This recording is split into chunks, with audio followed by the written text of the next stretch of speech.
Kisah ini bermula ketika kami berencana mengadakan liburan bersama kawan-kawan setelah hari kelulusan kami. Pada suatu malam di rumah salah satu teman, kami memutuskan untuk mendaki gunung, sebuah gunung yang dikenal oleh masyarakat sekitar sebagai Gunung Angker. Walaupun banyak pendaki yang menghindarinya karena cerita-cerita menyeramkan, kami tetap nekat untuk menaklukkan puncaknya. Meskipun di dalam hati kami ada perasaan tidak enak yang mulai muncul, kami semua berusaha untuk menepisnya. Karena perjalanan ini mungkin akan jadi perjalanan terakhir di masa sekolah. Setelah nantinya kami berkuliah di kampus pilihan masing-masing. Singkat cerita, kami sudah merencanakan semuanya. Keberangkatan dimulai dengan suasana yang tidak biasa. Sebelum berangkat, kami merasakan ada sesuatu yang ganjil. Mobil yang kami tumpangi terasa berat. Meski tanpa alasan yang jelas, mesin kendaraan kerap mati sendiri. Dan lampu-lampu jalan tampak semakin redup. Iring kami semakin jauh meninggalkan kota. Tiba-tiba, salah satu dari kami merasa sangat cemas. Kayaknya ada yang gak beres deh. Gue gak kenal, ucap. Namun teman-teman hanya tertawa. Kami terus melanjutkan hingga mendekati gerbang kawasan gunung. Sampai akhirnya kendaraan kami benar-benar mogok. Mesin mati, dan meskipun sudah dicoba beberapa kali untuk menyalakannya, mobil tetap tidak bisa berjalan. Lalu, di tengah keheningan langkah kaki di belakang mobil, seolah ada seseorang yang berjalan di sekitar. Kebetulan karena kondisi sedikit berkabut dan kaca mobil berembun, sehingga kami sulit untuk melihat kondisi luar. Ketika kami keluar untuk memeriksa, ternyata tidak ada apa-apa, hanya suara angin yang menggoyangkan batang-batang pohon bambu. Setelah mencoba memperbaiki mobil dan tidak berhasil, kami memutuskan untuk melanjutkan perjalanan dengan berjalan kaki. Setelah berjalan kaki selama 1,5 jam, sampailah kami di pos pendaftaran pendaki. Kami semua mendaftarkan diri dan petugas pos mengingatkan apabila dalam kondisi tidak enak badan, sebaiknya perjalanan tidak dilanjutkan, mengingat cuaca yang cukup berkabut dan jarak pandang yang terbatas. Sebenarnya, bukan kondisi kami yang tidak baik, namun kejadian selama perjalananlah yang membuat kami sedikit ragu untuk melanjutkan.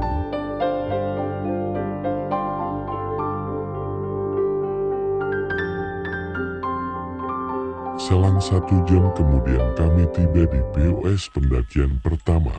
Suasana semakin terasa mencekam. Pohon-pohon raksasa dengan dahan yang saling bertautan menciptakan bayangan yang seolah bergerak mengintai kami. Semuanya terasa sunyi, seolah alam itu sendiri menahan nafas. Di pos pertama, kami berhenti sejenak untuk beristirahat. Di sana, kembali merasakan ada yang janggal. Ia melihat sebuah benda tergantung di salah satu pohon. Sebuah tali sepatu yang terikat dengan rapi. Tali sepatu itu tampak baru, meski seharusnya tidak ada pendaki lain yang lewat di sini. Sial, ini pasti bagian dari mitos yang sering diceritain orang-orang, gumam. Ia teringat cerita-cerita lama yang sering didengar dari orang-orang tua di desanya. Dikatakan bahwa pada zaman dahulu, gunung ini sering dijadikan tempat pengorbanan. Tali sepatu yang ditemukan di jalan setapak adalah tanda bahwa seseorang sedang menuntut jalan untuk mengorbankan sesuatu. Mendaki yang tersandung pada tali sepatu yang terikat dengan rapi itu akan menghadapi nasib buruk. Tali sepatu tersebut, menurut mitos, akan mengikat takdir pendaki tersebut pada sesuatu yang lebih besar, sebuah takdir yang sulit dilepaskan. Setelah beberapa saat, kami memutuskan untuk melanjutkan perjalanan, namun di setiap pos pendakian yang kami singgahi, kejadian aneh mulai terjadi. Lampu senter yang kami bawa sering mati mendadak, suara langkah kaki yang terus mengikuti kami, dan bayangan hitam yang melintas cepat di depan mata kami. Namun, yang paling menakutkan adalah ketika kami sampai di pos ketiga, salah satu dari kami mendapati tali sepatu yang ia kenakan terlepas dengan sendirinya, meski ia yakin sudah mengikatnya dengan kuat. Ketika ia mencoba untuk mengikatnya kembali, tiba-tiba ada suara bisikan dari belakang. Jangan ikatkan lagi. Ketika ia menoleh, tidak ada siapa-siapa, tetapi saat ia kembali menunduk untuk melanjutkan mengikat sepatu, tali sepatu itu terasa semakin berat, seolah ada sesuatu yang menariknya dari bawah tanah.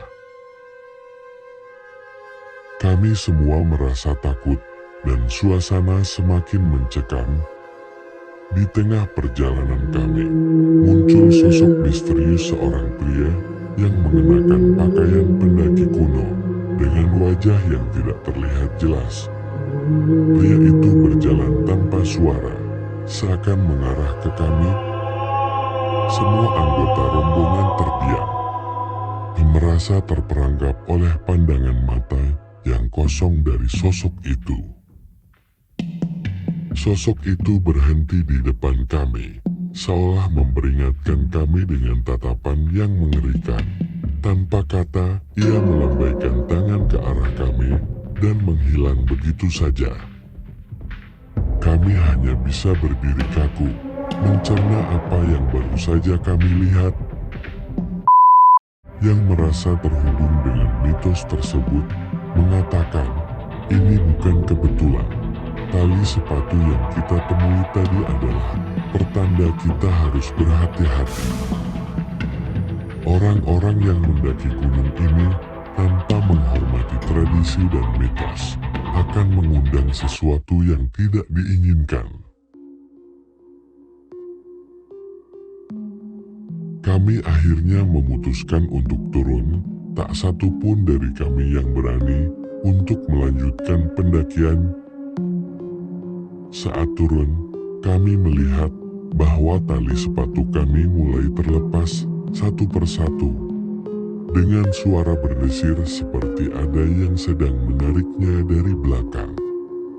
Kami sampai di base camp dengan selamat, meski dengan perasaan cemas yang tak kunjung hilang. Tali sepatu yang terikat rapi di pohon, sosok misterius yang muncul tanpa suara, dan bisikan halus yang mengingatkan kami untuk berhati-hati.